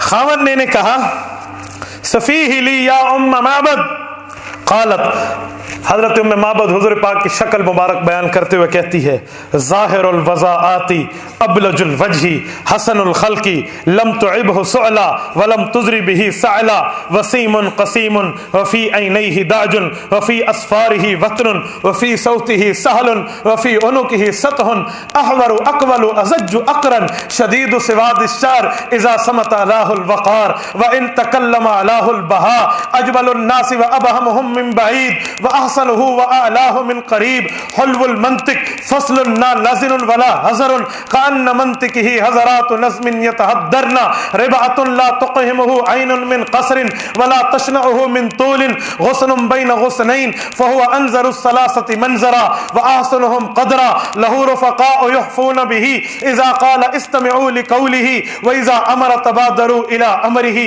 محفوظ محشود لا عابس ولا منزف فقال ابو معبد والله هذا صاحب قریش الذي ذكر من امره ما ذكروا لقد هممت ان اصحبه ولا افعلن ان وجدت ذلك سبيلا واصبح صوت مکہ. یہ عورت کہنے لگی رسول اللہ صلی اللہ علیہ وسلم کو میں نے دیکھا، حضور کا چہرہ تابان تھا، پاکیزہ تھا، سنہرے سر نے آپ کے چہرے کو بوجھل نہیں کیا تھا، چھوٹے سر کی وجہ سے عیبدار نہیں لگتے تھے، قامت میں حسن صورت تھے، جمیل تھے، آنکھیں بڑی فراخ تھی، سیاہ بال تھے، گھنگریالے بال تھے، کالے بال تھے، آواز جاندار تھی، گردن بڑی خوبصورت سی تھی، سرمگی آنکھیں تھی جیسے سرما لگا ہو حالانکہ سرما نہیں تھا، بلند قامت تھے، حضور پاک اکرم تھے، حضور کی بھویں آپس میں ملی ہوئی تھی، سیاہ خشک بالوں والے تھے، جب وہ خاموش ہو جاتے ایسا لگتا کہ وقار چھا گیا ہے، جب کلام فرماتے خوبصورتی طاری ہو جاتی. خدا کی قسم لوگوں سے بہت زیادہ حسین تھے، کوئی دور کو دیکھتا حسین نظر آتا، قریب کو دیکھتے حسین نظر آتے، میٹھی اور گفتگو کرنے والے بزرگ تھے. اے میرے سرتاج تمہیں کیا بتاؤں، خدا کی قسم اس بندے نے جو وقت گزارا زبان پہ فضول باتیں نہیں لائے، واہیات باتیں نہیں کی، اس کے کلام کیا تھے، موتیوں کے پروئے ہوئے جواہرات تھے، موتیوں کی لڑتی لڑی تھی، جب وہ بولتے تھے تو ترتیب سے موتی گرنا شروع ہو جاتے تھے. اللہ کی قسم کوئی آنکھ ان میں عیب نکال نہیں سکتی تھی، نہ لمبے قد کے تھے نہ ان میں نقص تلاش کیا جا سکتا تھا، وہ ایسے تھے جیسے دو شاخوں کے درمیان ایک حسن صورت ہوتی ہے. سب سے زیادہ تر و تازہ بھی تھے، حسین بھی تھے، اس کے قریب بیٹھنے والے اس کو گھیرتے، جب وہ بات کرتے لوگ کان لگا کے سنتے، جب وہ حکم کرتے وہ لوگ حکم میں تعمیل کر دیتے. وہ مخدوم بھی تھے، مطاع بھی تھے، تنگ نظر بھی تھے، بے مغز گفتگو کرنے والے. یہ وہ موقع، یہ اس عورت نے چند لمحات میں رسول اللہ صلی اللہ علیہ وسلم کے حسن کو اس عورت نے نقشہ کھینچا چند وقت میں. حیران ہو جاتا ہے بندہ. یہ بات سننے کے بعد ان کے خاوند کا جملہ سنو. خاوند کہنے لگا واللہ ھذا صاحب قریش، خدا کی قسم یہ تو وہی محمد ہے، ذکروا من امرہ ما ذکروا، جس کی تلاش میں وہ مکے والے گھوم رہے ہیں. لقد حممت ان اصحبہ، بتا کس طرف گئے تھے، میں گھوڑا دوڑا کے اس کا صحابی بننا چاہتا ہوں. ولا افعلن ان وجدت الى ذلك سبیلا، مجھے جتنے راستے طے کرنے پڑیں گے کروں گا پر اس تک پہنچوں گا. اور حضرت اسما کہتی ہے، یہ جملہ بھی ساتھ ابن قیم نے اپنی سند کے ساتھ، حضرت اسما فرماتی ہیں جب حضور پاک مدینہ میں پہنچے تو مکہ میں ایک عجیب واقعہ ہوا. ایک جن آیا جس کو دیکھ کوئی نہیں سکتا تھا، آواز سارے سن سکتے تھے. اس جن نے آ کے مکہ مکرمہ میں کچھ باتیں کرنا شروع کی شعر کے انداز میں. وہ شعر کیا تھے؟ وَأَصْبَحَ صَوْتُ بِمَكَّةَ عَالِيًا يَسْتَمِعُونَهُ وَلَا يَرَوْنَ الْقَائِلَ. مکہ مکرمہ میں وہ کہنے والا نظر نہ آتا تھا، وہ جن تھا اس کی بات سن رہے تھے. اس نے زور زور سے آواز یوں گھومنا شروع ہو گئی. جزا اللہ رب العرش خیر جزائہ رفیقین حل الخیمتا ام معبد ہما نزلا بالبر وارتحلا به وافلح من امس رفیق محمدی فیالک سیما زو اللہ عنکم من فعال لا یزاوی وساودی لیہن بنی کعب مکان فتاتہم ومقادها للمؤمنین بمرصدی سلو اختکم ان شہتها وانائها فانکم ان تسأل تقبل الساعة تشہدی، وہ کہنے لگی، وہ آواز یہ کہہ رہی تھی کہ خدا کی قسم اللہ نے بہترین بدلہ دیا ہے ان دو رفیقوں کو جو ام معبد کے خیمے میں آئے تھے اور وہ نیکی کے ساتھ آئے، نیکی کے ساتھ سفر شروع کیا، اور ابو بکر کا دوست حضور پاک کا دوست ابو بکر خدمت پیغمبر کر کے آج دنیا سے کامیاب ہو گیا ہے۔ اے مکہ کے بھاسیوں، تم سے اللہ نے ایسی سرداری کھینچ لی ہے جو تمہیں پھر ملنے والی نہیں ہے۔ اے بنی کعب کے لوگوں میں جا کر اس عورت ام معبد سے پوچھو کہ جس کی جگہ ایک بہت بڑا اسلام کا حسن مورچہ بن چکا تھا، تم اپنی بہن ام معبد سے پوچھو اس کی بکری کیسے صحت مند ہوئی تھی، اس کے برتن دودھ سے کیسے بھرے تھے، اور لوگوں اگر بکری سے بھی پوچھو تو وہ بول اٹھے گی۔ یہ جن کے اشعار ہیں۔ حضرت اسما کہتی ہیں ما درینا این توجہ رسول اللہ، ہمیں ابھی نہیں پتا تھا حضور کہاں گئے، اذ اقبل رجل من الجن اسفل من مکہ فانشد هذه الابیات، مکہ کی نچلی طرف سے وہ جن آیا اور یہ جملے کہہ رہا تھا، والناس یتبعونه ويسمعون صوتا، لوگ اس کے پیچھے چل رہے تھے اور اس کی باتوں کو سن رہے تھے، ولا يرون حتى خرج من اعلی، کسی نے اسے دیکھا نہیں تھا، وہ آخر نکل گیا تھا۔ کہتے ہیں سمعنا قوله، ہم نے جن کی بات سنی، عرفنا حیث توجہ رسول اللہ الی المدینہ، ہمیں پتہ چل گیا حضور اور ابو بکر مدینہ پہنچ گئے۔ یہ ام معبد کا خیمہ ہے، یہ ام معبد مدینے آئی ہے، اپنے اس بیٹے کے ساتھ آئی تھی جس بیٹے نے ابو بکر کو دودھ بھر کے پلایا تھا۔ جب یہ مدینہ آئی، اتفاق کی بات ہے ابو بکر کو اس بیٹے نے پہچان لیا تھا، اور حضرت رسول اللہ کے جانے کے بعد یہ عورت بار بار حضور کا نام نہیں لیتی تھی، کہتی تھی هو المبارک الذی، هو المبارک، وہ مبارک آدمی ہمارے پاس آیا تھا۔ اس بچے نے دیکھ کے کہا یا امہ ھذا رجل قد مبارک مع السفر، یہ تو وہ ابو بکر ہے جو اس مبارک کے ساتھ اس سفر میں ملا تھا۔ ام معبد نے کہا مجھے پہچانا؟ ابو بکر نے کہا محسن کو کون بھولتا ہے، احسان کرنے والے کو کون بھولتا ہے؟ میں نے پہچانا، کہا مجھے مبارک کے پاس لے جاؤ۔ یہ عورت گئی ہے اور کلمہ پڑھ کے ایمان لائی ہے۔ حضرت عثمان کے دور میں ام معبد فوت ہوئی ہے اور حضرت عثمان نے ان کا جنازہ پڑھایا۔ یہ واقعہ بھی اس میں ہجرت کے سفر میں ہو۔ اللہ اکبر، میں مختصر کرتا ہوں، بات ختم کرتے ہیں، یہ بہت بڑی تفصیل ہے، اتنے واقعات ہیں، خدا کی قسم میں علم پہ ہاتھ رکھ کے کہتا ہوں یہ وہ صفحات ہے جس صفحے پہ رونا صفحے پر رو دیتے نہیں، بندہ برداشت کے بندن ٹوٹ جاتے ہیں۔ اس سفر پہ اتنی برکت، جیسے کہتے ہیں نا قدم قدم پہ برکتیں، نفس نفس پہ رحمتیں، جہاں جہاں سے وہ شفیع آسیاں گزر گیا، جہاں نظر نہیں پڑی وہی ہے رات آج تک، وہی سحر ہوئی جہاں جہاں گزر گیا۔ اس راستے میں ایک ایک چیز، ایک ایک موقع پہ حضور کی جہاں نظر گئی ہے اس نظر نے کام کیا ہے، جہاں قیام ہوا ہے وہ عظمتوں کے مینار بنے ہیں، جس جگہ حضور نے ان کو مہمان نوازی کی میزبانی کی فضیلت دی ہے، خدا کی قسم قیامت تک کے لیے وہ بندے روشن چراغ بن گئے۔ آخر رسول اللہ مدینہ پہنچتے ہیں، بس میں اختصار کر رہا ہوں۔ مدینہ میں آئے ہیں تو استقبال رسول اللہ کا ہوتا ہے۔ استقبال ایسے نہیں ہوا تھا، ان خزرج اور اوس کے بزرگوں کی محنتیں تھیں۔ اسد بن زرارہ آگے تھے، راستے میں ایک شخص رسول اللہ کو زمرہ ملے ہیں، حضرت بریدہ ملے ہیں، بریدہ بن خصیب رضی اللہ عنہ، حضرت بریدہ ملے، بنی سالم کے تھے، 70 آدمیوں سمیت حضور کو تلاش کرنے ہیں کہ پکڑ کے مدینہ بھیجوں۔ جب ادھر آئے اور رسول اللہ نے دور سے دیکھا تھا کہ ابو بکر اب چپ، اب میں نمٹوں گا۔ 70 بندے ہاتھ میں تلواریں اور گھوڑوں پہ آئے ہیں 2 بندوں کو پکڑنے کے لیے۔ حضرت بریدہ کو حضور نے دیکھ کے پوچھا مسمک، کیا نام ہے؟ بریدہ نے کہا بریدہ۔ حضور نے فرمایا بردن، بریدہ کا معنی ہوتا ہے ٹھنڈک، اب تیرا معاملہ ٹھنڈا ہو گیا۔ وہ کہنے لگا اچھا، حضور نے پوچھا آپ کس قبیلے سے ہیں؟ کہنے لگا من بنی سالم۔ حضور نے فرمایا سلمنا، اب ہمیں بھی سلامتی مل گئی۔ حضور پاک نے پوچھا یہ بتا تو کس شاخ سے ہے؟ کہنے لگا بنو سہم۔ فرمایا جا خرج من السہم، اسلام میں تیرا حصہ مل گیا۔ انہوں نے کہا اچھا۔ حضور پاک نے دعوت دی اور وہ 70 بندوں سمیت اکٹھا رائے ہجرت میں مسلمان بن گئے۔ یہ رائے ہجرت میں یہ جو مسلمان ہوئے ہیں ان 70 کو حضور نے فرمایا آپ چلے جاؤ۔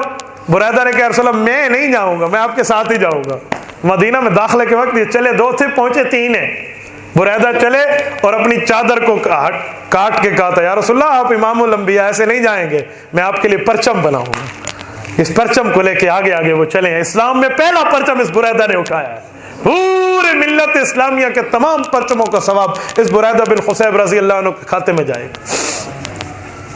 جب مکہ مکرمہ سے مدینہ منورہ پہنچنے لگے، جب یہاں پہنچے، ایک لمبا سفر ہے، موبائل دکھانا، ایک لمبا سفر ہے یہ، جس جگہ جگہ حضور رکے میں بات ختم کر رہا ہوں، کتنی جگہ ہیں ذرا آپ گنے تو حیران ہو جائیں۔ میں نے ان کتابوں سے جو دیکھ کر یہاں جگہ گنی ہے نا، بندہ حیران ہو جاتا ہے۔ 30 جگہ ہیں جس جگہ پہ رسول اللہ کا روفے وقفے سے قیام ہوا ہے۔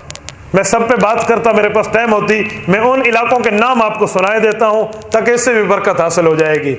رسول اللہ نکلے ہیں بیت خدیجۃ الکبریٰ سے، پھر پہنچے ہیں منزل ابو بکر میں، پھر پہنچے ہیں مقام حرزہ میں، اس کے بعد پہنچے جبل ثور پہ، اس سے آگے غار ثور میں، یہاں سے نکل کے عصفان گئے ہیں، امجز گئے ہیں، وادی قدید گئے ہیں، خیمہ ام معبد گئے ہیں، الجحفہ گئے ہیں، جوفے کے بعد الفزارہ گئے ہیں، سنیت المروہ گئے ہیں، لطف گئے ہیں، مدلج لطف گئے ہیں، مدلجہ مباح گئے ہیں، مدلجہ طہن گئے ہیں، مرجح گئے ہیں، ذوالعصفین گئے ہیں، ذو کسر گئے ہیں، الجد الاجد گئے ہیں، الاجرد پہنچے ہیں، ذو سلم پہنچے ہیں، الابابیب پہنچے ہیں، السنائیہ گئے ہیں، العرج گئے ہیں، سنیت الغار گئے ہیں، رقوبہ پہنچے ہیں، وادی رحم سے گزرے ہیں، قبا پہنچے ہیں، ابو ایوب انصاری کے گھر گئے ہیں۔ یہ وہ 30 جگہ ہیں جو ایک ایک جگہ کے واقعات ہیں۔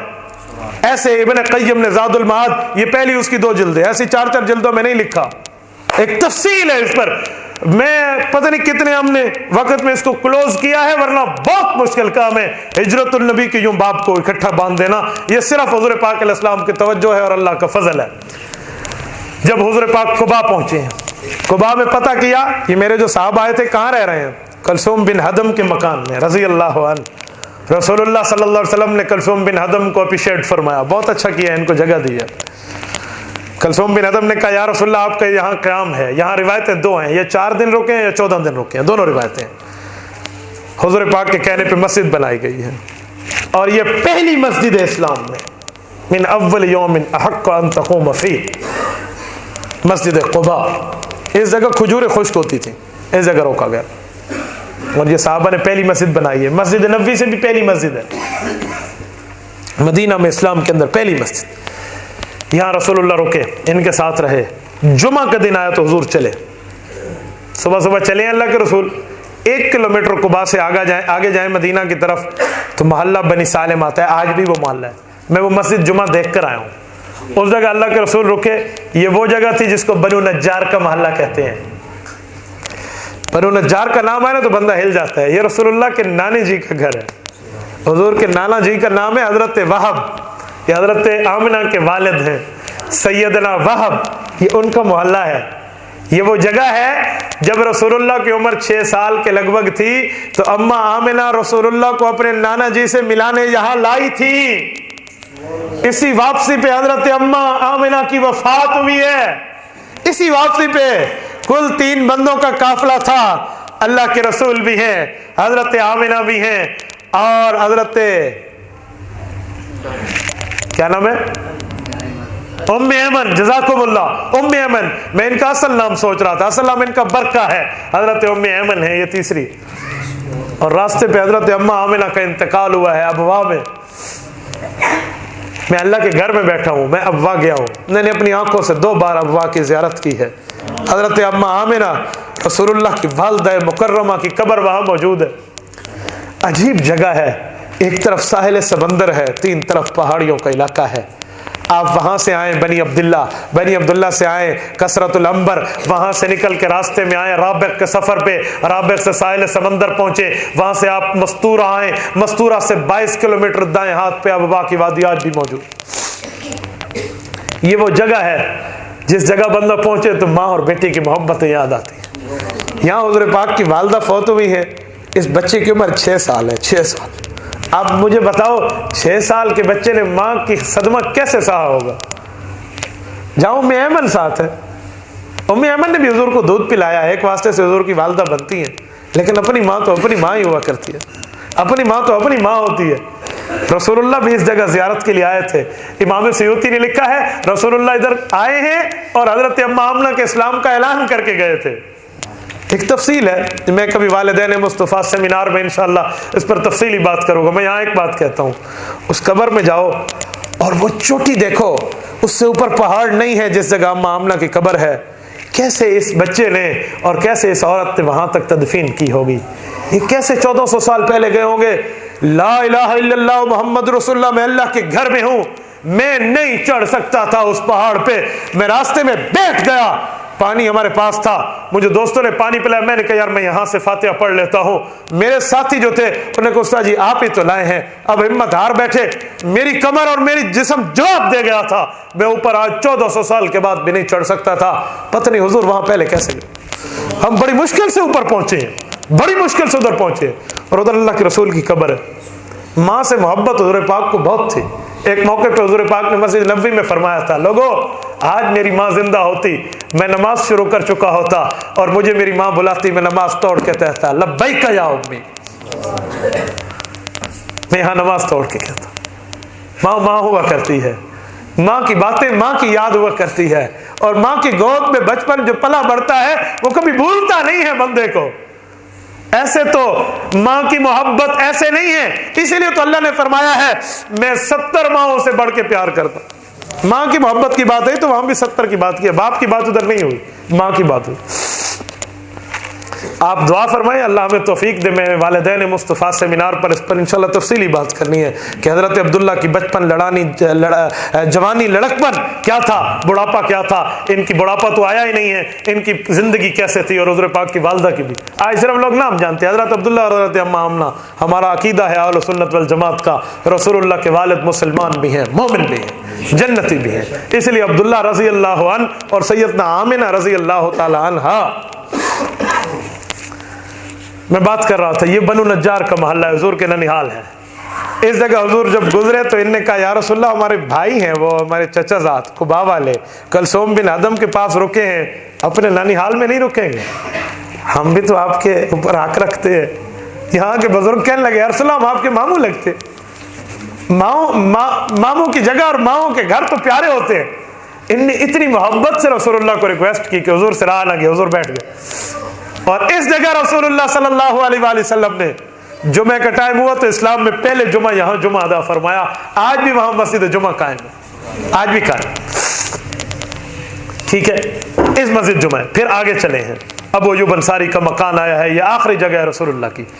اس جگہ وہ اونٹنی بیٹھ گئی. یہ اونٹنی جو بیٹھی ہے ابو ایوب انصاری کے مکان پہ, حضور نے فرمایا تھا دوہا فإنہا مامورہ, چھوڑ دو یہ اللہ کے حکم کی پابند ہے. جب بیٹھی اور ابو ایوب اپنے مکان میں حضور کو لے گئے تھے. ابو ایوب انصاری کا یہ مکان اپنا تو تھا, لیکن کس زمانے میں ایک بادشاہ شاہ طبہ گزرا تھا, اس کو پتہ چلا ہے آخری نبی یہاں آئیں گے, تورات انجیل پڑھی تو اس نے ایک مکان بنوایا تھا. نسل در نسل لوگ وہاں آئے تھے, نسل در نسل لوگ وہاں آئے تھے. اور وقت گزرتا گیا, آخر میں وہ مکان ابو ایوب کے پاس تھا. وہ مکان دراصل رسول اللہ کے لیے بنوایا گیا تھا.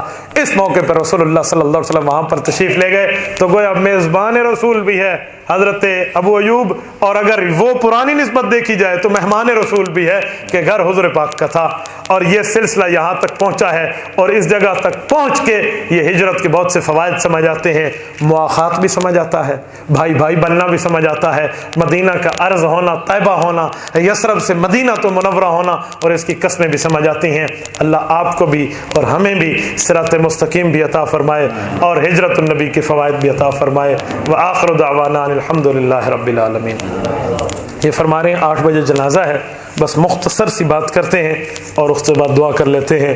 تعویذ کا شریعت میں کیا حکم ہے؟ جی ہاں, قرآن حدیث کا ہو تو تعویذ جائز ہے, قرآن حدیث سے ہٹ کے ہو تو وہ ناجائز ہے, حرام ہے, گناہ ہے. میرے نواسے ہیں, ان نے کوئی نام لکھے, ان کی عمر 40 سال, پیدائش کے وقت آنکھوں کی بصیرت سے محروم ہونے, ان کو دعا فرمائے. جی بالکل ٹھیک ہے, اللہ پاک ان کو آنکھوں کی بصیرت بھی عطا فرمائے, دل کی بصیرت بھی عطا فرمائے. ذکر بالجہر کرنا کیسا ہے؟ جی جائز ہے, وہ جو شرائط ہے وہ اپنی جگہ ہے. ذکر بالجہر کی پوری شرائط موجود ہے. کسی نمازی کی نماز خراب نہ ہو, کسی تلاوت والے کی تلاوت خراب نہ ہو تو اس وقت ذکر جائز ہے. یہ جو حدیث میں آتا ہے کہ لوگ تمہیں مجنون کہیں ایسا ذکر کرو, تو ذکر خفی میں تو مجنون نہیں کہہ سکتا کوئی, وہ ہوتا ہے ذکر بالجہر کے لیے. یہ تو ہمارے اکابر کا طرز ہے. مولانا احمد اللہ رحمۃ اللہ علیہ پوری پاکستان میں اس کو عام کرنے والے ہیں. کیا ذکر کے دوران ویڈیو تصویر بنانا، یہ بھی بات سمجھ لیں میرے بھائیوں، یہ ویڈیو ہماری ضرورت ہے، مجھے شوق نہیں ہے۔ آج آپ نے سنا ہے اور یہ پورا لائیو چل رہا ہے، اب ان سے پوچھو تو لاکھوں بندے اس کے دیکھنے والے ہوں گے، تو آپ کی بات اتنے بندوں تک پہنچے گی۔ شوق ہوتا تو میں ہر گلی کوچوں میں چلتے ہوئے بنواتا، یہ ہم دینی مجبوری کی وجہ سے بناتے ہیں۔ اہل باطل اور اہل کفر آج ٹی ویوں پہ آ کر لوگوں کے عقیدے برباد کر رہا ہے، تو اہل حق کو بھی اس کے دفاع میں آنا چاہیے۔ اور باقی جو ویڈیو ہے ذکر کے دوران، یہ کیوں ناجائز ہے؟ ذکر کا بھی ہم بتائیں کہ دیوبندی ذکر بھی کرتے ہیں نا، ہم بتائیں، لوگ سمجھے تم رضا خانی ہو، تم ذکر کرتے ہو، ہم ذکر کی ویڈیو اس لیے بنواتے ہیں پتہ چلے ہم بھی اہل حق میں ذکر کرتے ہیں۔ جب سے اہل حق کے ذکر کی ویڈیو نیٹ پہ آئی ہیں، بڑے بڑوں کے عقیدے سنبھل گئے کہ ایسا تو بریلوی سمجھی بیٹھے سے، اچھا تو صحیح دیوبندی ذکر کریں دے۔ ایک بندہ مجھے کہنے لگا ذکر کی ویڈیو بنائیں گے تو ذکر حرام ہو جائے گا۔ میں نے کہا شیخ سدیس امام کعبہ ہے، نماز کی ویڈیو وہاں بنتی ہے تو نماز ہی حرام تھی ویندی ہے کعبہ لندی؟ کہتے نہیں وہ نماز تو جائز ہے، تو میں جی تو ذکر والے تو سرکار کے ہم بچا پیا، یہ کون سا مسئلہ ہے؟ تبلیغ والے تبلیغ کرنے جاتے ہیں پوری دنیا میں، بہت اچھا کرتے ہیں، جانا چاہیے، ہم بھی تبلیغ کے قائل ہیں، میرے بھی 4 ماہ لگے ہیں، یہ سال لگا کر آئے ہمارے ضلع کے امیر، تو وہ فوٹو نہیں کھنچواتے پاسپورٹ پہ لگانے کے لیے؟ پوری دنیا میں جاتے ہو، تصویر پاسپورٹ کی حرام نہیں ہے؟ کہتے جی مجبوری ہے کیونکہ دین پھیلانا ہے، ہماری بھی مجبوری ہے، ہم نے بھی عقیدہ پھیلانا ہے، ہم مجبوری کو زمرے میں بناتے ہیں۔ جماعت والے فوٹو کھنچوا کے دور جائیں تو ماشاءاللہ سال لگا کے آئے ہیں، ہم یہاں بیٹھ کر ویڈیو بنوا کر پوری دنیا میں عقیدہ عام کریں، ایسا غلط تھی بندے؟ آپ ہمیں دھید فوٹو چھکواؤ عمرے تک دی بندہ۔ ایک بندے سے میں نے کہا بیٹی کا فوٹو عمرے کے لیے کھنچوانا جائز ہے؟ کہتے ہیں جی فرض ہے۔ میں نے کہا عمرہ تو فرض نہیں ہے، حج فرض ہے، عمرے کے لیے تو اپنی بیٹی اور بیوی اور اپنی بہنوں کو نہ لے جاؤ۔ کہتے ہیں کعبے کی عظمت کی وجہ سے چھوٹا سی گناہ برداشت کر لیتے ہیں، ہم عقیدے کی عظمت کی وجہ سے مجبوری برداشت کر لیتے ہیں، اس لیے یہاں بھی جائز ہے وہاں بھی جائز ہے۔ جزاکم اللہ۔ چند کلمات ذکر کے کہہ لیتے ہیں، ذکر لکھا ہوا ہے، جنازہ نہ ہوتا میں تفصیلی ذکر کرتا، اس کے بعد دعا کر لیتے ہیں۔ بسم اللہ الرحمن الرحیم۔ افضل الذکر لا الہ الا اللہ محمد الرسول اللہ۔ آج 2 ہی کلمے پڑھیں گے، ایک درود شریف پڑھتے ہیں، ایک کلمہ طیبہ، جمعہ کا دن ہے۔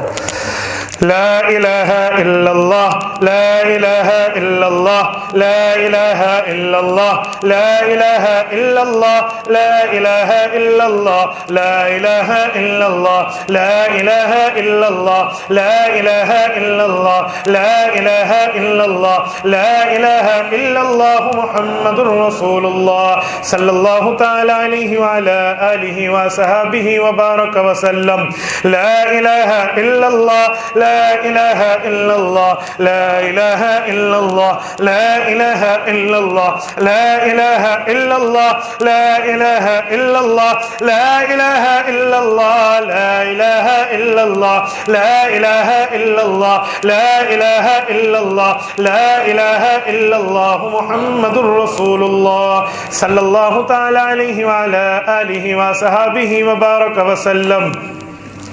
صلی اللہ علی محمد صلی اللہ علیہ وسلم، صلی اللہ علی محمد صلی اللہ علیہ وسلم، صلی اللہ علی محمد صلی اللہ علیہ وسلم، صلی اللہ علی محمد صلی اللہ علیہ وسلم، صلی اللہ علی محمد صلی اللہ علیہ وسلم، صلی اللہ علی محمد صلی اللہ علیہ وسلم، صلی اللہ علی محمد صلی اللہ علیہ وسلم، صلی اللہ علی محمد صلی اللہ علیہ وسلم، صلی اللہ علی محمد صلی اللہ علیہ وسلم۔ لا الہ الا اللہ محمد الرسول اللہ۔